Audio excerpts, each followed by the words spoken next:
Olá, aqui é Alexandre Figueiredo. Estamos em mais uma edição do TV Linhaça. Pedimos para que vocês se inscrevam no nosso canal, que apertem o sininho para receber as notificações e que, de alguma forma, ajudem a divulgar o nosso trabalho. O tema de hoje é: a liberdade do corpo é realmente uma liberdade?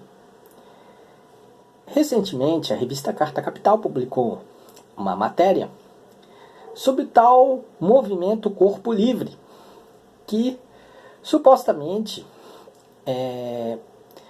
propõe o fim dos preconceitos contra pessoas sem aquele padrão físico dominante. Só que um movimento desses, até pela forma como se manifesta, ele começa muito mal. Ele desvia da sua finalidade de promover a autoestima e a valorização das pessoas que não têm o padrão estético dominante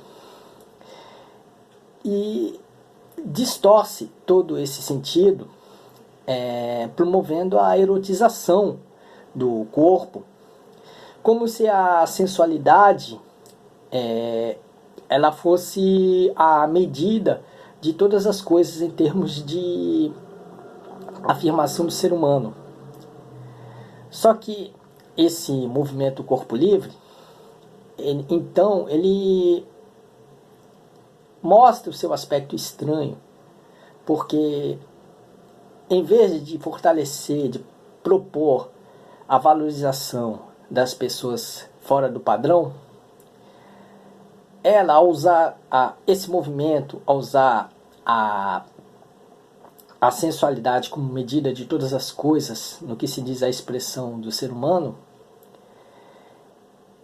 ela, na verdade, ela fortalece preconceitos e, na prática, acaba empoderando a rejeição que é chamada as elites estéticas, né, essa massa disforme que a intelectualidade provocativa desenha como se fosse uma espécie de sociedade do mal, de uma sociedade que rejeita o que é popular, o que é fora dos seus padrões luxuosos ou coisa parecida, né? Então, só que esse movimento Corpo Livre, ele acaba se tornando um subproduto desse mesmo contexto social. Ele vem de uma intelectualidade que eu já defini como defensora da chamada dita branda do mau gosto. Ou seja,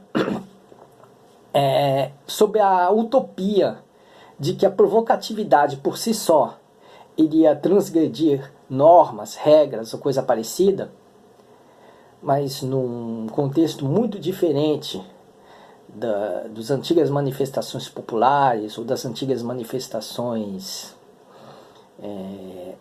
consideradas trash do passado, essas manifestações de hoje não transgredem, elas ocorrem dentro dos quintais do establishment.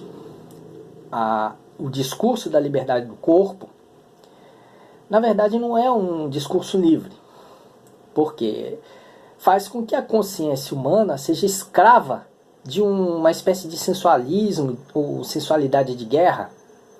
Ou seja, a pessoa acaba sendo até obrigada a incomodar as pessoas, digamos assim, dentro do que se chama de contracultura de resultados. E essa provocatividade gratuita, ela nada tem a ver com outros contextos de provocatividade do passado, assim como também a rejeição das elites estéticas de 100 anos atrás, ou mesmo de 50 anos atrás, 50, 60.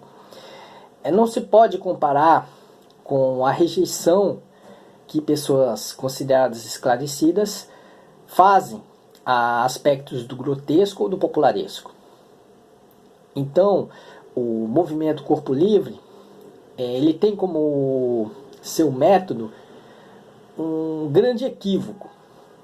A erotização do corpo humano, mas uma espécie de sensualidade de guerra, feita não para valorizar o prazer humano, não para fortalecer a autoestima humana. É uma espécie de guerra mesmo, ideológica, uma espécie de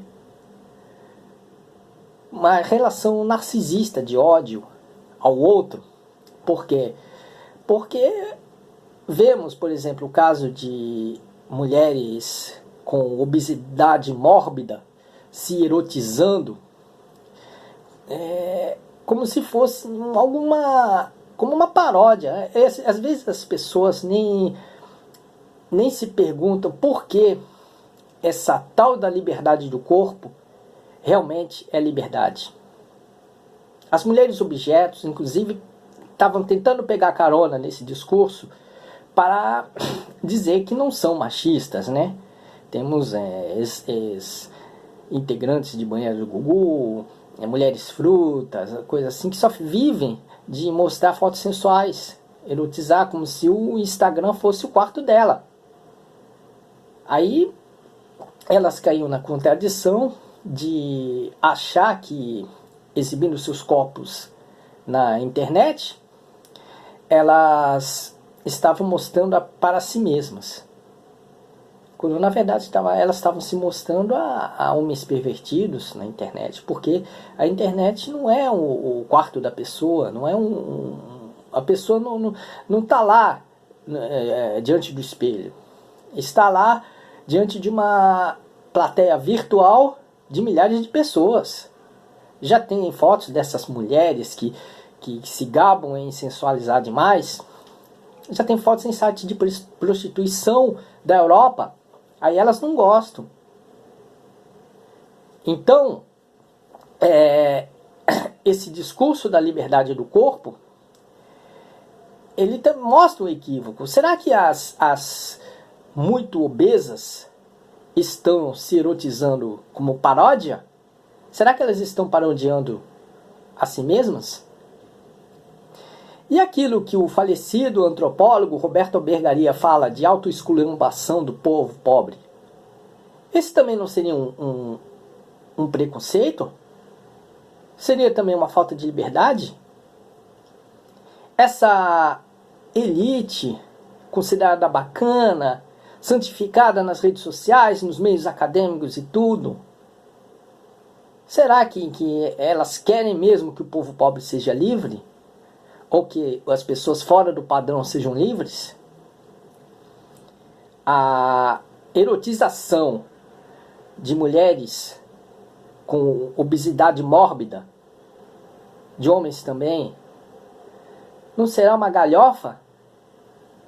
Ou será também uma grande farsa para estimular que pessoas engordem demais e depois sofram um infarto fulminante? Que liberdade do corpo é essa? A mulher que se erotiza demais, a mulher objeto, que acha que é feminista só porque não tem namorado? Será que essa liberdade do corpo, ela não passa de uma enganação? Porque o corpo fica livre, mas a consciência não. A consciência fica escrava de um modelo de sensualidade, que também é um padrão estético. Cria-se um padrão estético por baixo. Ou seja, se você não é atraente, se você é considerado repulsivo pela sociedade, você tem que ser forçado a se erotizar como uma espécie de sensualidade de guerra. Não mais para provocar prazer, mas para incomodar os outros. E isso empodera muitos preconceituosos. Esse discurso do combate ao preconceito que a dita branda do mau gosto deu ao brega empoderou os bolsonaristas. O lado oculto de toda essa bregalização é o próprio Jair Bolsonaro.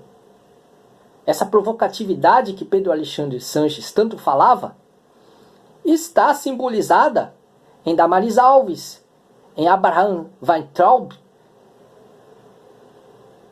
Isso é como se fosse um lado sombrio de todo esse mundinho alegre que só está no discurso dessas elites intelectuais. E essas elites intelectuais não são elites estéticas?